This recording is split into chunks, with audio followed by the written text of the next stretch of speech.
Hello, good morning dear student. Welcome to our channel Gayatri school Sanchore. आज अपन पढ़ने वाले हैं मेन टॉपिक स्थितिज ऊर्जा। अपना टॉपिक चल रहा था कार्य ऊर्जा एवं शक्ति, जो क्लास 10th का चैप्टर नंबर 11 है और 11th चैप्टर के लेक्चर नंबर 4 के साथ में अपने कल पढ़ा था गतिज ऊर्जा के बारे में। गतिज ऊर्जा में क्या पढ़ा कि किसी भी वस्तु के अंदर उसकी गति के कारण उसमें निहित ऊर्जा को अपन क्या कहते हैं, गतिज ऊर्जा।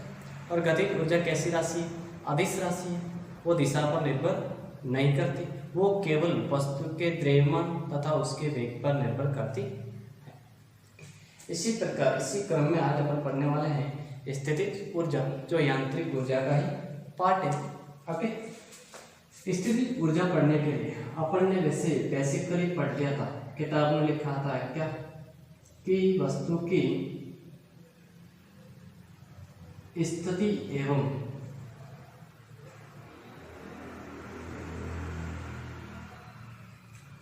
अवस्था के कारण उसमें निहित ऊर्जा को अपन कहते हैं स्थितिज ऊर्जा। इसको समझे कैसे? स्थिति सपोज करें अपने पास यहाँ पे इस होल्ड इस मार्कर को मैं कुछ ऊंचाई पर यहाँ पे होल्ड करके रखा हूँ, या मैंने मेरे हाथ को कुछ ऊपर करके रखा है, तो इस हाथ के अंदर इसकी पोजीशन यहाँ पर, ये अगर मैं इसको स्वतंत्र रूप से छोड़ दूँ तो ये कहाँ है, नीचे है। तो यहाँ पर जब इसको मैं ऊपर लेके आ रहा हूँ तो इसके अंदर कौन सी एनर्जी स्टोर हुई, इसकी जमीन से कुछ पोजीशन ऊपर आने के कारण इसमें स्थितिज ऊर्जा संचित। ये ऊर्जा किसके रूप में हुई, यहाँ से ऊपर लाने में इसको कुछ कार्य किया कि जमीन से कुछ h ऊंचाई तक किसी की वस्तु को ले जाने में किया गया कार्य, वही किस रूप में संचित होगा, स्थितिज ऊर्जा के रूप में संचित होता है। जैसे अपने पास किसी तीर कमान के अंदर अपने पास उसको स्ट्रेच करते हैं ऐसे, जैसे ही अपन छोड़ेंगे तो वो तीर आगे जाएगा, लेकिन जैसे अपन ने खींचने का उसके विरुद्ध अपन ने क्या किया, कार्य किया। कार्य के करने के कारण उस तीर कमाने के अंदर स्थितिज ऊर्जा संचित हुई, और जैसे ही अपन उसको फ्री टू मूव करेंगे देन वो स्थितिज ऊर्जा किस में कन्वर्ट होगी, गतिज ऊर्जा में, और अपना तीर आगे वापस स्थितिज ऊर्जा किस में कन्वर्ट होगी, गतिज। ऐसा इसी देखें कि कील को बांधना है, यहाँ पे अगर किसी कील को लगाना है तो अपन क्या करेंगे, पहले अगर यहाँ से हथौड़े को मारेंगे तो कील इतनी अंदर नहीं जाएंगे, लेकिन जैसे ही हथौड़े को अपन ऊपर ले जाएंगे, उसका हेड को बढ़ाएंगे, ऊंचाई को बढ़ाएंगे, तब उसका पोजीशन मतलब ज़्यादा कार्य करना पड़ेगा। ज़्यादा कार्य तो उसके अंदर स्थितिज ऊर्जा भी ज़्यादा संचित होगी, और उसको अपन एक छोड़ देंगे तो कील उस कागज के या दीवार के अंदर चली जाती है। अर्थात वो एनर्जी स्थितिज ऊर्जा किस रूप में कन्वर्ट हुई, गतिज ऊर्जा के रूप में। तो बेसिकली स्थितिज ऊर्जा क्या है कि किसी भी वस्तु को साम्यावस्था से हटाकर उस पर कुछ कार्य करके अन्य पोजीशन पर ले जाए, देन उसके द्वारा टोटल किया गया कार्य वो उस पोजीशन पर जहाँ पर अपन उसको ले जा रहे हैं वहाँ पर किस रूप में संचित होगा, स्थितिज ऊर्जा के रूप में संचित होता है। अगर स्थिति कैसे, वहाँ जाके वस्तु क्या रुक जाएगी, उसकी वेग क्या हो जाएगा, जीरो। सपोज करें अपने पास ये इस प्रकार फ्री टू मूव है, लेकिन इसको अपन ऐसे पकड़े तो यहाँ पर यहाँ से यहाँ तक ले जाने में कुछ कार्य हुआ, यहाँ पे जाके संचित हुआ किस रूप में, स्थितिज ऊर्जा के रूप में। अगर इसको मैं फ्री टू मूव करूँगा तो ये कहाँ आएगा, नीचे। अर्थात यहाँ पे जो पोजिशन एनर्जी थी वो वापस कहाँ पे आएगा, अंदर की तरफ, नीचे की तरफ आ जाता है। ये बेसिकली क्या है, स्थितिज ऊर्जा।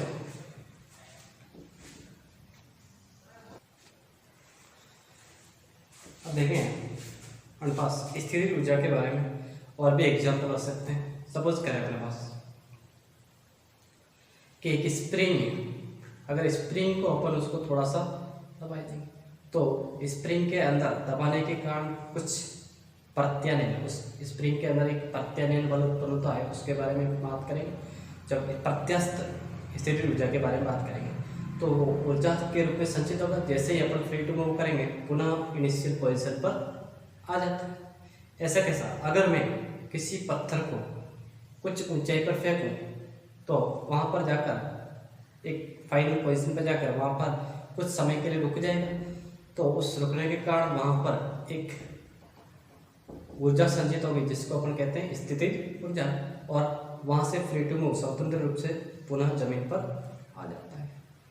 अब देखिए, अब स्थितिज ऊर्जा प्रत्येक प्रकार की ऊर्जा के अंदर, चाहे केमिकल एनर्जी के फॉर्म में हो, विद्युत ऊर्जा के रूप में हो, चाहे इंटरनल एनर्जी के रूप में हो, प्रत्येक जगह हो सकते हैं। लेकिन अपन को दो प्रकार की स्थितिज ऊर्जा के बारे में बात करनी है। पहली अपन को करनी है गुरुत्वीय स्थितिज ऊर्जा, और सेकंड बात करेंगे अपन प्रत्यास्थ स्थितिज ऊर्जा, स्प्रिंग के अंदर संचित ऊर्जा, या फिर अपन आप जानते हैं पेंडुलम के कारण, ठीक, दोनों के कारण। अब गुरुत्वीय स्थितिज ऊर्जा क्या होगी, पहले बात करते हैं।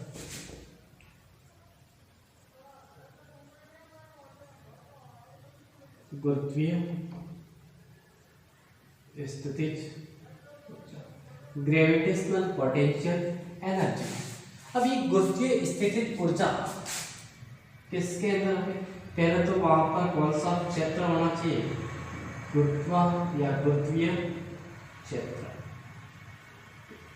कि गुरुत्वीय क्षेत्र के अंदर पृथ्वी तल से किसी भी वस्तु को h ऊंचाई तक, कुछ ऊंचाई तक, सपोज करें ये पृथ्वी तल है, पृथ्वी तल, तो यहाँ से वस्तु को सपोज करें यहाँ से इस पॉइंट पर h ऊंचाई तक पहुंचाना है, और यहाँ पे द्रव्यमान कितना है इसका m। तब यहाँ पर पहुंचाने में कुल किया गया कार्य गुरुत्वीय स्थितिज ऊर्जा कहलाता है। अर्थात यहाँ पे कार्य भी कैसा? गुरुत्वाकर्षण बल के विरुद्ध किया गया कार्य इस वस्तु के अंदर गुरुत्वीय स्थितिज ऊर्जा के रूप में संचित होगा। ये कार्य कैसा होगा? ऋणात्मक कार्य, स्टेबल कंडीशन में नहीं होगा। इसीलिए यहाँ पर पहुंचने के पश्चात पुनः वस्तु कहाँ पर आ जाती है? नीचे आ जाती है, इक्विलिब्रियम पोजीशन पे आ जाती है। तो यहाँ से परिभाषा क्या कर सकते हैं कि पृथ्वी तल से m द्रव्यमान की वस्तु को गुरुत्वाकर्षण बल के विरुद्ध h ऊंचाई तक ले जाने में किया गया कुल कार्य किस रूप में? गुरुत्वीय स्थितिज ऊर्जा के रूप में।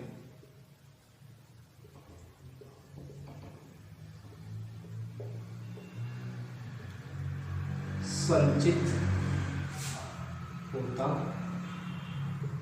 तो मैं कह सकता हूं किया गया कुल कार्य बराबर ऊर्जा की गुरुत्वीय स्थितिज ऊर्जा बराबर किया गया कुल कार्य, या फिर ऋणात्मक भी ले सकते हैं। गुरुत्वीय स्थितिज ऊर्जा को अपन पोटेंशियल एनर्जी Pe के फॉर्म में लिखे तो किया गया कार्य बल F इंटू विस्थापन कितना h तक, और यहाँ पे बल F बराबर किस कैसा है m इंटू जी गुरुत्वाकर्षण बल, या वो बल उसके बाहर के बराबर होगा। एंड पोटेंशियल एनर्जी बराबर कितना होगा mg इंटू h, कि पृथ्वी तल से h ऊंचाई पर वस्तु में मिली ऊर्जा कि m द्रव्यमान की वस्तु में पृथ्वी तल से h ऊंचाई पर स्थितिज, वैसे स्थितिज ऊर्जा अपन देखिए इस प्रेक्षक पर निर्भर करती है। सपोज करें अपने पास टेबल के ऊपर अगर कोई वस्तु पड़ी तो उस वस्तु को अपन कैसा लग रही है कि स्थिर पड़ी है, तल के स्पर्श करती, अपन क्या कहेंगे? इस पर कोई एनर्जी नहीं होगी। लेकिन देखें टेबल भी कुछ पृथ्वी तल से कुछ ऊंचाई पर हो, तो अपन कहाँ से देख रहे हैं? अगर टेबल से उस वस्तु को देख रहे हैं तो उसकी एनर्जी क्या है? 0 है। लेकिन अगर पृथ्वी तल से देखा जाए तो उसके पास कुछ स्थितिज ऊर्जा होगी, अर्थात उसके निर्देशांक, अर्थात उसके निर्देश या प्रेक्षक निर्देशांक पर निर्भर करती है। ओके, अब ये है मेरे पास गुरुत्वीय स्थितिज ऊर्जा। अपन ने क्या बात गुरुत्वीय स्थितिज क्या होगी, वापस देखें कि गुरुत्वीय क्षेत्र के अंदर किसी भी वस्तु को पृथ्वी तल से कुछ ऊंचाई तक पहुंचाने में गुरुत्वाकर्षण बल के विरुद्ध किया गया कुल कार्य क्या कहलाएगा? गुरुत्वीय स्थितिज ऊर्जा के रूप में संचित होता। अब सेकंड देखिए अपन प्रत्यास्थ स्थितिज ऊर्जा, इसको समझे, इंपॉर्टेंट है और इसको एग्जाम्पल लास्ट चैप्टर के लास्ट में इसका दे रखा है। क्या? प्रत्यास्थ स्थितिज ऊर्जा, इसको समझते हैं। प्रत्यास्थ का अपन कहते हैं इलास्टिक पोटेंशियल एनर्जी। इलास्टिक के बारे में अपन जानते हैं, प्रत्यास्थ पहली बार सुना होगा, लेकिन इलास्टिक के बारे में, इलास्टिक रबर मीन्स क्या कि अगर अपन उसको थोड़ा सा खींचेंगे, खींचने का पश्चात अगर पुनः उसको छोड़ देंगे तो पुनः इनिशियल पोजीशन पे आ जाती है। और ऐसी वस्तु को ही अपन इलास्टिक या प्रत्यास्थ कहते हैं कि कुछ बल लगाकर उसको विरूपित किया जाता है, लेकिन अगर बल को हटा देंगे तो वस्तु पुनः अपनी प्रारंभिक पोजीशन पर आ जाती है। ऐसी को अपन कहते हैं प्रत्यास्थ। अब स्थितिज ऊर्जा का एग्जाम्पल देखें अपन, 2 एग्जाम्पल के बारे में देखें अपन। पहला एग्जाम्पल देखते हैं पेंडुलम, घड़ी का पेंडुलम, ठीक। दूसरा एग्जाम्पल है अपने पास स्प्रिंग की ऊर्जा। अपन पेंडुलम के बारे में बात करें, पेंडुलम कुछ इस प्रकार से हो, यहाँ से एक निलंबन तंतु है, यहाँ पर एक हुक है, यहाँ से ये इसकी माध्य स्थिति, एक पोजीशन ये हो सकती है कि यहाँ, दूसरी पोजीशन ये हो सकती है वस्तु का आकार। ये चीज़ समझेगा कि एक हुक के द्वारा, जैसे अपन दीवार से अगर एक पत्थर को डोरी से बांध दिया जाए तो उसको अगर ये इनिशियल पोजीशन पे है तो ये कहीं नहीं जाएगा, इस तरह स्टेबल रहेगा। लेकिन इसको माध्य से कुछ विस्थापित कर दिया जाए, विस्थापन के पश्चात ये इस माध्य स्थिति के इर्द गिर्द सरल आवर्त गति करता है, ठीक। ऐसे चल निरंतर गति करता रहता है और एक स्थिति ऐसी आएगी जो यहाँ पे रुक जाएगा। लेकिन इस कंडीशन के दौरान होगा क्या, ये इसका कुछ द्रव्यमान है, मान लेते हैं इसका द्रव्यमान कितना है m, यहाँ से इसके माध्य से कुछ कोण विस्थापित, ये भी थीटा है, मान लेते हैं ये भी कितना है, ठीक है। और इसकी लंबाई अपन मान लेते हैं, डोरी की लंबाई है, और ये माध्य स्थिति यहाँ से x विस्थापित हुआ है। इसको समझिए अपन, ये पेंडुलम में सपोज करें इस प्रकार गति कर, ये इनिशियल पोजीशन से जैसे अपन गति करता हुआ यहाँ पर आएगा, यहाँ पे ले, यहाँ पे इस पोजीशन पर इसके अंदर कौन सी ऊर्जा संचित होगी, स्थितिज ऊर्जा। अब यहाँ पहुँचने के पश्चात वस्तु वापस जाएगी, इसकी स्थितिज ऊर्जा किस रूप में कन्वर्ट होगी, ये गति करेगा अर्थात गतिज ऊर्जा के रूप में। यहाँ पहुँचने के पश्चात पुनः इधर गति बढ़ रही थी, यहाँ मैक्सिमम होगी और वापस धीरे धीरे क्या होगी, कम होगी, और एक पोजीशन आएगी, रुक जाएगी। रुकने का मतलब क्या है, यहाँ जो गतिज ऊर्जा थी वो किस रूप में वापस संचित हुई, स्थितिज ऊर्जा के रूप में, और वापस ये निरंतर इस प्रकार की चलती रहती। तो यहाँ पर इस पॉइंट्स पर इसके पास केवल कौन सी ऊर्जा होगी, पोटेंशियल एनर्जी मैक्सिमम होती और काइनेटिक एनर्जी क्या होती, 0 होती। यहाँ पे पॉइंट देखिए, इस पॉइंट पर काइनेटिक एनर्जी होती है वो मैक्सिमम होती और पोटेंशियल एनर्जी क्या होती है, 0 होती है।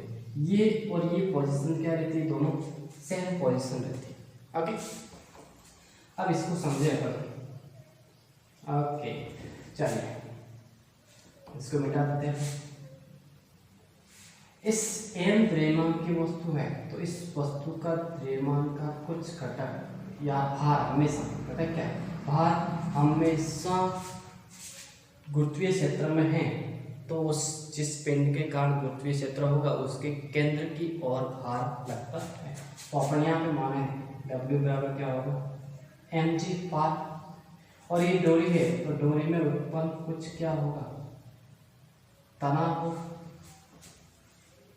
ओके, अब इसको ऊपर ले जाना है, ऊपर ले जाने का मतलब यहाँ पर कोई एक बल कार्य करना होगा, वो बल कौन सा होगा देखते हैं। और इस तनाव को, डोरी के अंदर तनाव को भी कोई बल का घटक इसको संतुलित करना होगा। ये अगर एंगल थीटा है तो ये भी एंगल कितना होगा, थीटा। ये 10th क्लास के अंदर मैथमेटिक्स में पढ़ते हैं अपन, समरूप या ये संगत कोण, समरूप क्या है, संगत कोण, इसका यहाँ पे घटक, इसको समझने के लिए मैं इसको बाहर ले लेता हूँ। जैसे ये था, ये W बराबर mg, और यहाँ पर ये थीटा कोण, चलो यहाँ पे थीटा ही बना, यहाँ पर डोरी के अंदर क्या था, तनाव। एक बल जो लग रहा होगा वो इस दिशा में होगा, और वो कौन सा, जो इसको आगे की ओर गति प्रदान करता है। अब यहाँ पे देखें, इसको अगर मैं त्रिभुज मानूं, ये mg है, ये थीटा है, तो थीटा के साथ वाला घटक हमेशा अपन को ये इस थीटा के सामने वाला ये x है, क्या है, x विस्थापित हुआ है, ये लंब है, ये कर्ण है, आधार चाहिए। तो आधार और कर्ण में संबंध होता है कोस का, तो ये वाला घटक क्या हो जाएगा, mg cos थीटा। और इसी प्रकार यहाँ पे अपन को चाहिए लंब, तो x की वैल्यू क्या होगी, यहाँ पे इसका बल का घटक ये हो जाएगा mg sin थीटा। ओके, जब आप हल करेंगे तो पता चल जाएगा। ये mg cos theta, mg sin theta, ये mg cos थीटा इस भार का घटक ये डोरी में उत्पन्न तनाव को संतुलित करेगा, अर्थात इसको आगे की ओर ले जाने वाला घटक कौन सा है, बल mg cos थीटा। तो ये f गति प्रदान करने वाला f है, वो किस तरह, माइनस का mg sin थीटा, माइनस का mg sin थीटा होगा। ओके, क्योंकि डायरेक्शन क्या रहेगी, ये कई की जगह यहाँ पे प्लस भी लिखा आता है, अगर अपन इसको प्लस माने, लेकिन है एक्चुअल में माइनस, लेकिन अगर अपन 10 स्टैंडर्ड तक अपन प्लस माने। f बराबर mg sin थीटा। ये तो आया केवल बल, कि बल का कौन सा घटक है जो इसको आगे की ओर ले जाए अर्थात इस पोजीशन तक। अब अपन देखें कि mg sin थीटा द्वारा वस्तु को x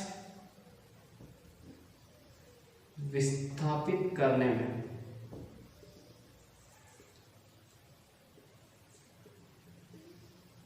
किया गया कार्य। अब यहाँ पे ये कार्य है ना mg, बल कैसा, परिवर्ती बल है, परिवर्ती बल। देखें कि यहाँ पर बल अलग हुआ, यहाँ पर बल अलग हुआ, यहाँ पर बल अलग हुआ, यहाँ पर बल अलग हुआ, कुछ अलग अलग प्रकार के बल हो। तो मैं इसको ऐसे करूँ कि वस्तु को कुछ विस्थापन, मान लेते हैं dx विस्थापित करने में किया गया कार्य, मैं लिखता हूँ कितना, dw, dw ये इसको कहते हैं अपन अल्पांश कार्य, वो हो जाएगा f into dx, f into dx, dw बराबर कितना होगा, mg sin theta into dx। इस mg sin थीटा को, mg sin थीटा की बात करें अपन, इस sin थीटा की जगह, sin थीटा क्या होता है, लाल लंब बटा कर्ण, तो मैं लिख सकता हूँ ये x upon l, x upon L. ठीक है, तो यहाँ से डी डब्ल्यू बराबर क्या आ जाएगा, M G X upon L into D X. और इस एम जी अपॉन एल को माना मैंने, एम जी अपॉन एल को मान लिया के, और इसको अपन कहते हैं स्प्रिंग नियतांक, या फिर अपन कहते हैं नियतांक, बल नियतांक बात करते हैं। क्या कहते हैं, बल नियतांक। कई कई जगह स्प्रिंग नियतांक भी अपन कहते हैं। स्प्रिंग के केस में स्प्रिंग नियतांक कहेंगे। ओके, इसको आगे की तरफ ले जाए, आगे बढ़े, इसमें इसको मिटा दिया जाए। चलिए, तो डी डब्ल्यू बराबर कितना होगा, के एक्स इंटू डी एक्स। अगर संपूर्ण एक्स विस्थापन में किया गया कार्य, संपूर्ण एक्स विस्थापन में किया गया कार्य, और वो कार्य किस रूप में संचित होगा, स्थितिज ऊर्जा के रूप में। तो मैं लिखता हूँ पोटेंशियल एनर्जी बराबर total of summation of all work. इसको कहा जाता है समाकलन। क्या कहते हैं, समाकलन। समाकलन एक्चुअल में क्या है, छोटी छोटी राशियों का, अल्पांशों का योग कहते हैं। इसको देखें, P E summation of K X D X. K एक कांस्टेंट वैल्यू है, M G upon L constant है, तो बाहर ले लेंगे, तो पी ई बराबर के summation x into D x. ये एक्स का मान निरंतर क्या रहेगा, परिवर्तित रहेगा। इस परिवर्तन के लिए समाकलन के रूल्स होते हैं कि अगर x की पावर n dx हो तो अपन इसकी घात को n+1 अपॉन n+1। ठीक, तो यहाँ से कितना होगा, पोटेंशियल एनर्जी बराबर के, और ये हो जाएगा x की पावर 1+1 अपॉन 1+1 एक लिमिट कहाँ से कहाँ तक, 0 से लेके x तक लिमिट होगी टोटल। तो मेरे पास यहाँ से पोटेंशियल एनर्जी बराबर के एक्स स्क्वायर अपॉन 2। तो यहाँ से पोटेंशियल एनर्जी 1/2 के एक्स स्क्वायर। ये अपने पास किसी स्प्रिंग के अंदर निहित प्रत्यास्थ, या स्प्रिंग या पेंडुलम के अंदर स्थित प्रत्यास्थ, हमेशा प्रत्यास्थ के केस में 1/2 के एक्स स्क्वायर प्रत्यास्थ स्थितिज ऊर्जा। ओके, और प्रत्यास्थ स्थितिज ऊर्जा के केस में ये के को अपन स्प्रिंग नियतांक या प्रत्यास्थता गुणांक भी कहेंगे। प्रत्यास्थता गुणांक एक्स क्या है, मध्य स्थिति से विस्थापन।